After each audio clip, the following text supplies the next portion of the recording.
Selamat pagi anak-anak kami sekalian. Good morning everyone. Ketemu lagi bersama saya Zulkarnain. Dan kali ini sebelum kita memasuki materi pelajaran kita yang terbaru, kita akan membahas mengenai soal bahasa Inggris atau tugas yang waktu itu tanggal 19 Agustus 2020 saya berikan, yaitu tugas mengenai question text bagian kedua.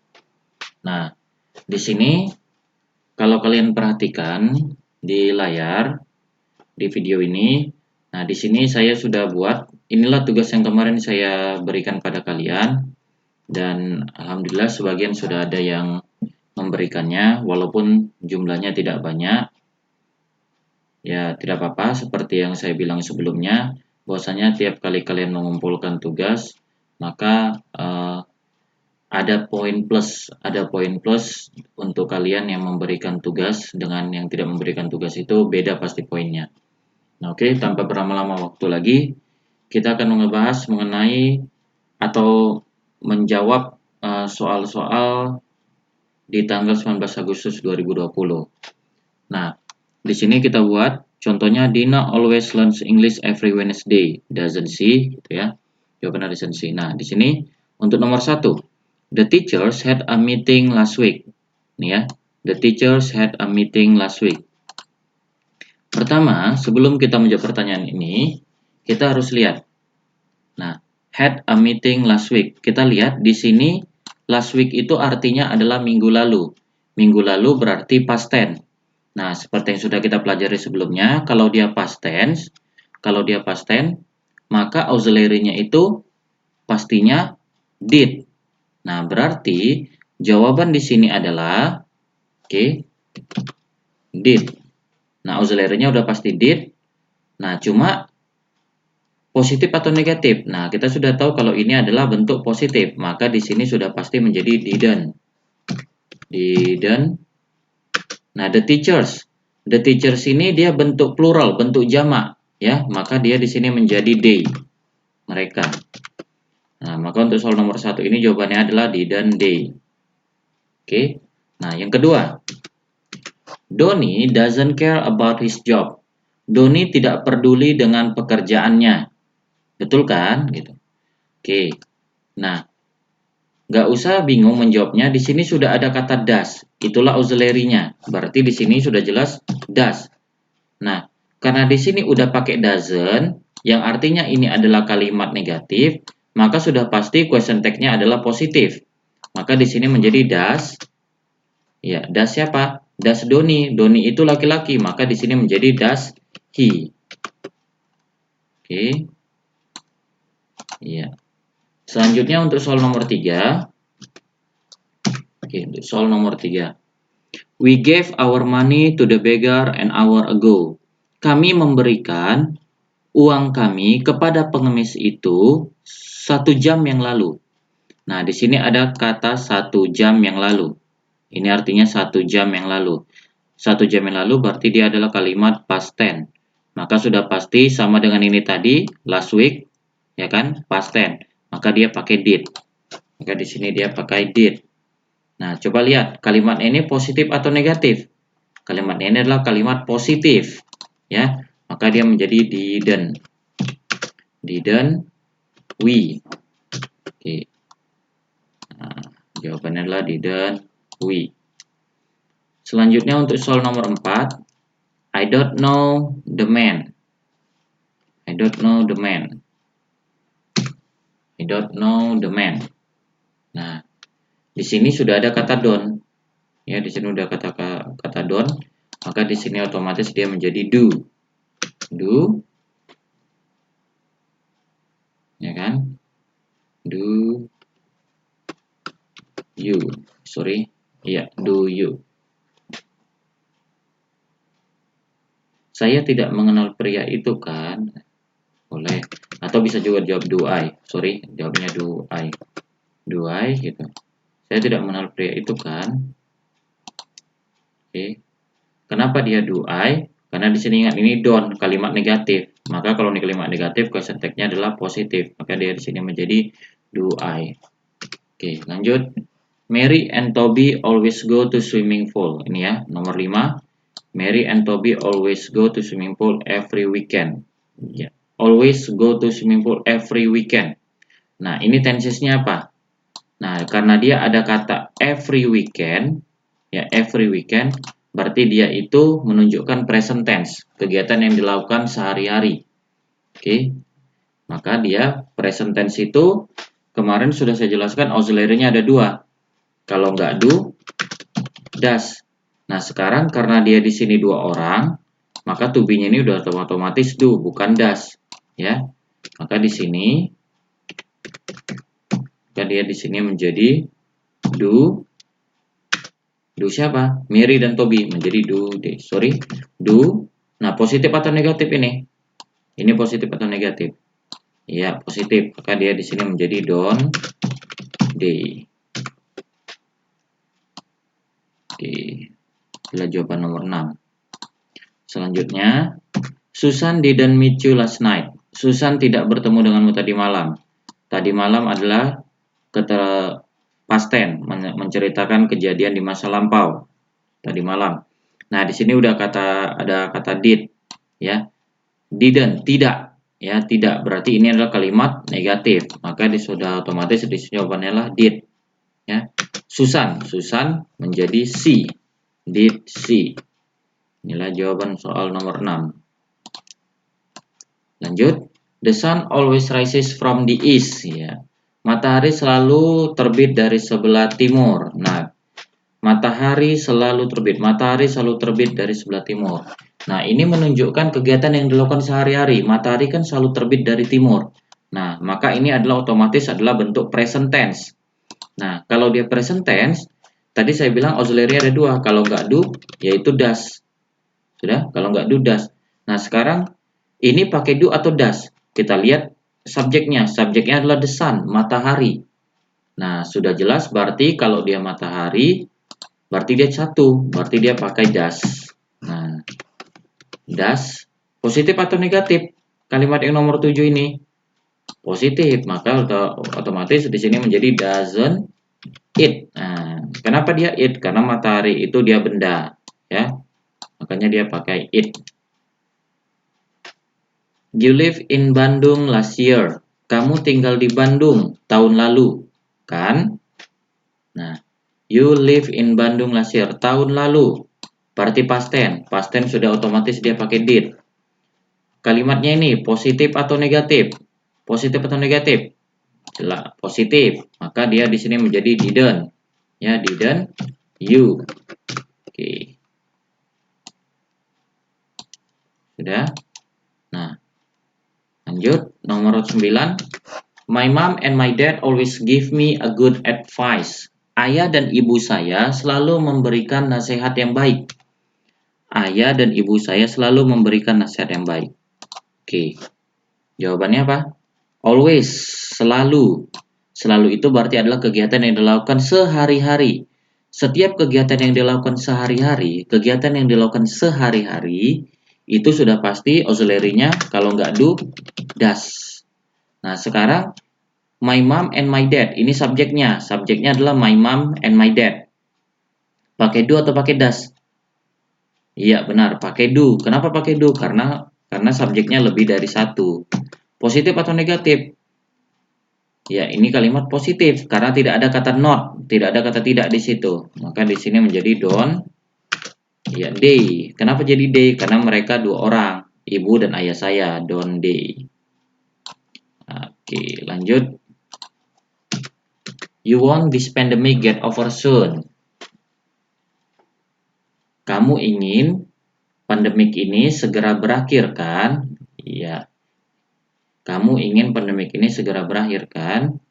Nah, oke, you want this pandemic get over soon. Nah, kita lihat kata kerjanya. Kata kerjanya sini adalah kata kerja pertama. Sudah. Nah, berarti otomatis ini adalah bentuk present tense. Kalau bentuk present tense dia pakai do atau does. Nah, karena dia subjeknya di sini adalah you, sudah otomatis di sini dia pakai do. Ya. Kalimatnya positif atau negatif? Positif. Maka question tag-nya menjadi negatif. Maka di sini menjadi don't you. Oke. Nah, Jadi inilah ada jawabannya. Oke.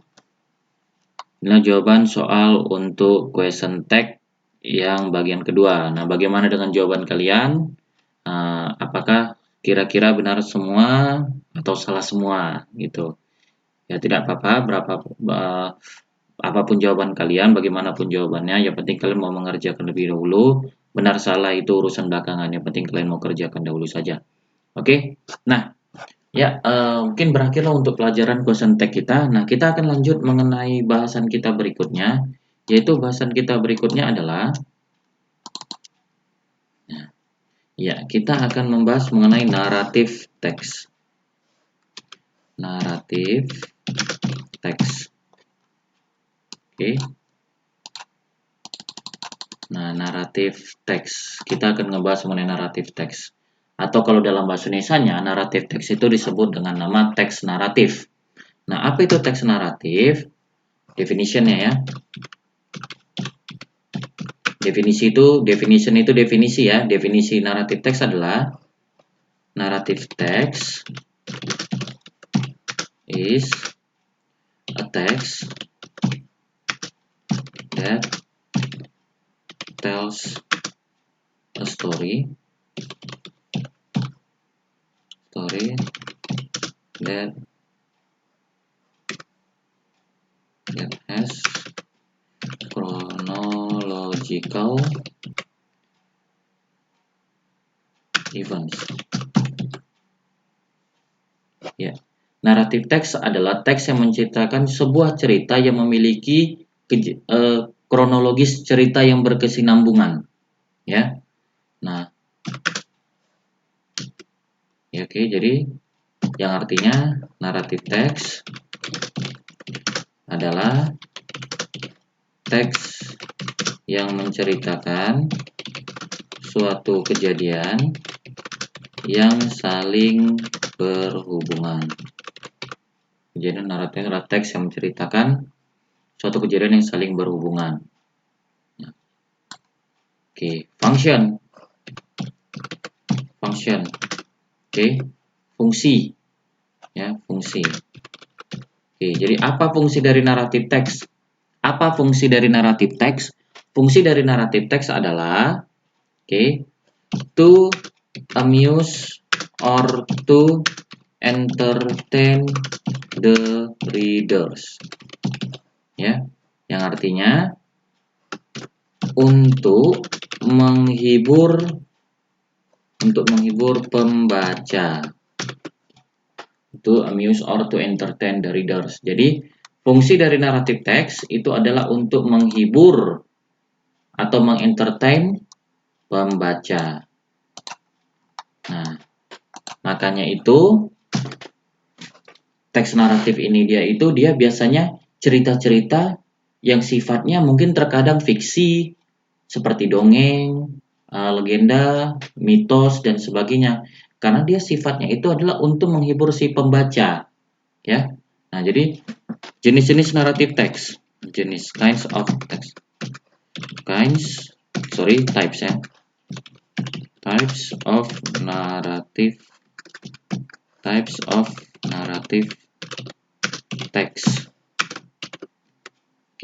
of narrative text. Ya.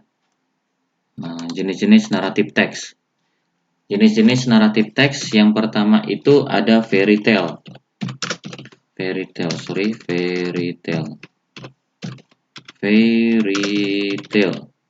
Yang artinya ini adalah dongeng. Ya, dongeng tentang peri dan sebagainya.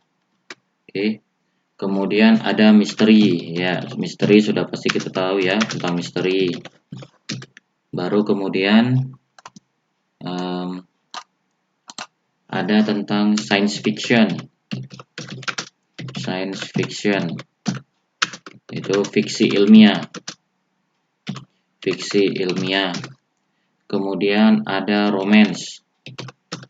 Ya, romance itu romansa ya.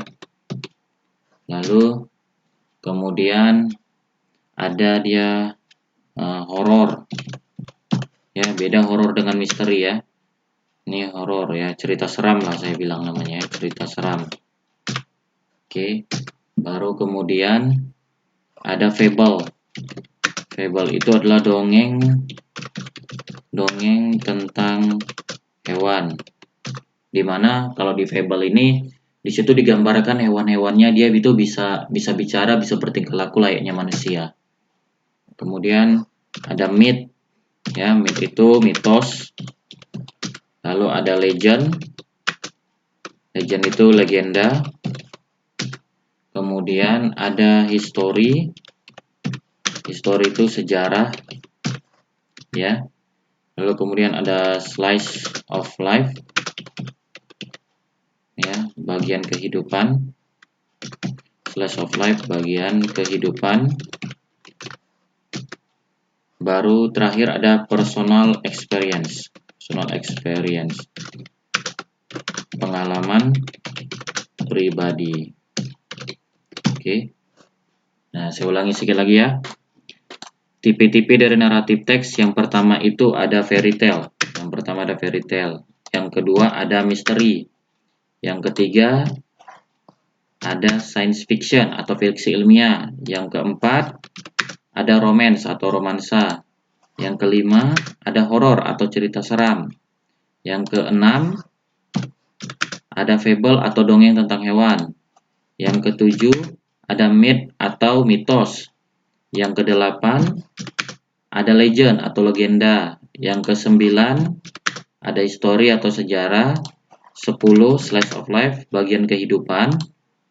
11 personal experience atau pengalaman pribadi. Nah, ini adalah bagian-bagian dari naratif teks. Oke. Selanjutnya characteristics of narrative text. Oke, characteristic of narrative text. Nah, characteristic of narrative text artinya ciri-ciri naratif teks, ya. Ciri-ciri naratif teks, characteristic of narrative text. Ciri-ciri dari naratif teks.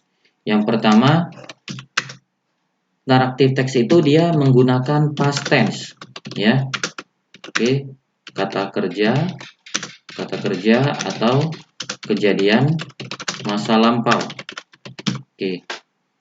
Ciri-ciri naratif teks yang pertama itu adalah past tense, yaitu menggunakan kata kerja atau kejadian masa lampau. Oke. Nah, kenapa begitu? Karena kan naratif teks ini dia menceritakan kejadian yang udah lewat. Jadi dia menceritakan tentang legenda. Legenda itu kan, contoh misalnya dia menceritakan legenda. Legenda itu kan sesuatu yang sudah terjadi di zaman dahulu. Makanya dia menggunakan past tense. History juga menceritakan kejadian zaman dahulu. Oke. Itu juga past tense. Fairy tale, misteri, ya. Pokoknya segala macam bentuk cerita yang naratif teks itu dia menggunakan past tense. Kata kerjanya yaitu kata kerja atau kejadian di masa lampau. Yang kedua,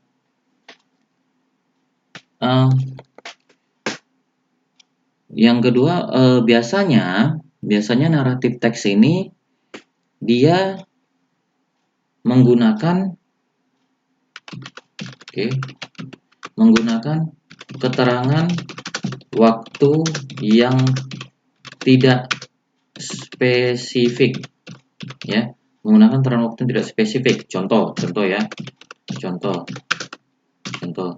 Biasanya di naratif teks itu keterangan waktunya one day, suatu hari. Nah, one day, suatu hari ini kapan? Kita kan nggak tahu gitu. Kita kan nggak tahu suatu harinya ini apakah Senin, Selasa, Rabu, Kamis gitu. Kita nggak tahu. Pokoknya dia suatu hari aja gitu. Nah, berikutnya, contoh berikutnya misalnya once upon a time, ya, suatu ketika, ya, suatu ketika. Nah, suatu ketika ini kapan? Kita juga nggak tahu. Ya, suatu ketika ini juga kita nggak tahu. Long time ago, bertahun-tahun yang dahulu sekali gitu. Dahulu sekali ini kapan? Zaman Jepang, zaman Majapahit, atau zaman apa kita nggak tahu. Pokoknya dahulu sekali katanya gitu. Nah, jadi ciri kedua dari karakteristik of narrative text ini adalah dia tidak menggunakan keterangan waktu yang spesifik. Keterangan waktunya itu dia tidak spesifik, ya, nggak jelas, nggak dibilang misalnya kemarin, nggak dibilang gitu, atau misalnya pada tahun pada tahun 1945 gitu, nggak seperti itu. Dia keterangan waktunya itu eh, nggak jelas atau tidak spesifik, ya. Oke, ya, selanjutnya, nah itulah karakteristik of narrative text. Nah, yang selanjutnya kita akan masuk ke struktur naratif teks. Ya, struktur dari naratif teks itu yang pertama adalah orientation. Ya, orientation. Pengenalan. Orientation itu maksudnya pengenalan. Siapa yang dikenalkan? Yaitu karakternya, karakter, tokoh cerita. Siapa lagi? Pengenalan setting. Settingnya itu tempat dan waktu.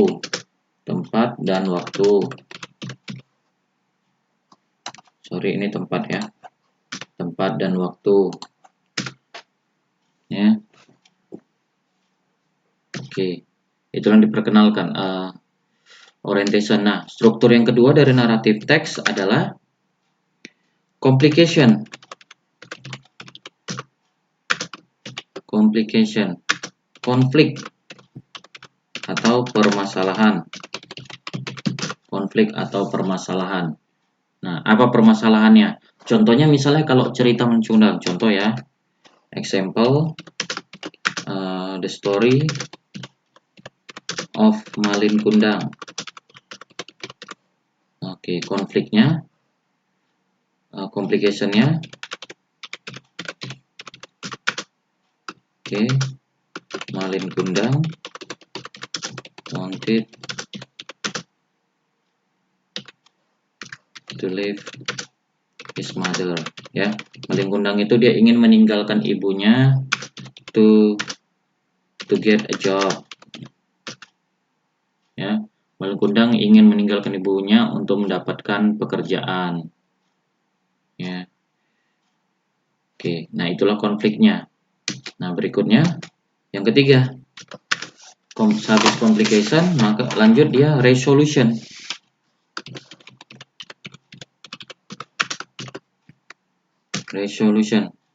Iya, resolution itu apa? Resolution itu adalah akhir dari cerita. Oke. Biasanya akhir dari ceritanya ini bisa good, bisa bad, ya. Akhir cerita itu bisa good, bisa bad, bisa baik, bisa buruk. Oke. Yang keempat, nah koda atau moral value. Oke, nilai atau pesan moral dari cerita tersebut. Contoh, misalnya kalau dia biasanya moral value ini nilai moral ini dia tidak disebutkan di dalam teks itu. Kita sendiri sebagai pembaca tahu, oh, pesan moralnya ini. Contoh misalnya kayak cerita Malin Kundang, yaitu bahwasanya pesan moralnya adalah bahwa kita tidak boleh jadi anak yang durhaka. Kemudian kalau misalnya contoh pesan moral dalam cerita Cinderella, yaitu di mana kita harus bersabar supaya mendapat ganjaran yang baik, ya, dan sebagainya. Nah, oke. Nah, jadi anak-anak kami sekalian, saya akan review sekali lagi mengenai yang namanya narrative text, ya. Saya ulang sekali lagi ya. Dari definisi tadi, narrative text is a text that tells a story that has chronological events. Narrative text adalah teks yang menceritakan suatu kejadian yang saling berhubungan. Kemudian fungsinya adalah to amuse or to entertain the readers, untuk menghibur pembaca, ya. Yang ketiga, tipe-tipe naratif teks, jenis-jenis naratif teks. Ada fairy tale, dongeng tentang peri. Ada misteri, tentang misteri. Science fiction, cerita fiksi ilmiah. Romance, cerita romansa. Horor, cerita seram. Fable, yaitu dongeng tentang hewan, di mana hewan itu digambarkan bisa berperilaku seperti manusia. Myth, mitos. Legend, legenda. History, sejarah. Slice of life, bagian kehidupan. Dan personal experience atau pengalaman pribadi. Nah, karakteristik of narrative text. Pertama, dia menggunakan past tense, yaitu kata kerja atau kejadian yang masa lampau. Yang kedua, menggunakan keterangan waktu yang tidak spesifik, contohnya one day, once upon a time, long time ago, dan sebagainya. Nah, struktur naratif teks. Nah, struktur naratif teks ada 4. Yang pertama, orientation, pengenalan. Apa yang dikenalkan? Karakter, tokoh-tokoh ceritanya, setting, tempat dan waktu ceritanya. Yang kedua, complication, konflik atau permasalahan dalam cerita tersebut. Ya, contohnya kalau dalam Maling Kundang itu konfliknya adalah si Maling Kundang ini ingin pergi meninggalkan ibunya untuk mendapatkan pekerjaan. Kemudian resolution, akhir dari cerita. Nah, yang terakhir adalah kode atau moral value, nilai atau pesan moral dari cerita tersebut. Oke. Nah, jadi itulah pembahasan kita mengenai naratif teks kali ini. Semoga bermanfaat untuk kalian. Silakan diulang-ulang terus video ini agar kalian itu semakin paham. Nah, untuk tugas kalian berikutnya, saya minta kalian untuk eh, membuat sebuah membuat sebuah teks naratif ya. Boleh kalian cari dari internet, boleh kalian cari dari buku. Oke, silakan cari contoh naratif teks dalam bahasa Inggris dan diartikan ya. Contoh contoh misalnya kalian cari naratif teks yang judulnya Cinderella, kalian buat bahasa Inggrisnya baru diartikan. Nah, tugasnya itu boleh kalian tulis dulu di buku, baru kalian fotokan itu boleh. Boleh juga kalian ketik, ya kan? Lalu kalian kirim via email atau melalui Google Classroom kepada saya, ya. Kalau mau kirim ke email, nanti alamat email saya sampaikan melalui grup WhatsApp ataupun melalui Classroom kita, ya. Baik, saya rasa demikian saja yang bisa saya sampaikan hari ini. Semoga bermanfaat dan tolong nak, saya berharap agar setiap tugas itu dikerjakan. Jadi siapa-siapa yang mengumpulkan tugas, saya sudah tahu dan selalu saya catat. Saya punya catatan sendiri untuk orang-orang yang mengumpulkan tugas. Baik, terima kasih atas perhatian kalian semua. Sampai jumpa minggu depan di materi yang lainnya. Oke. Ya, saya akhiri dengan ucapan selamat pagi. Assalamualaikum warahmatullahi wabarakatuh.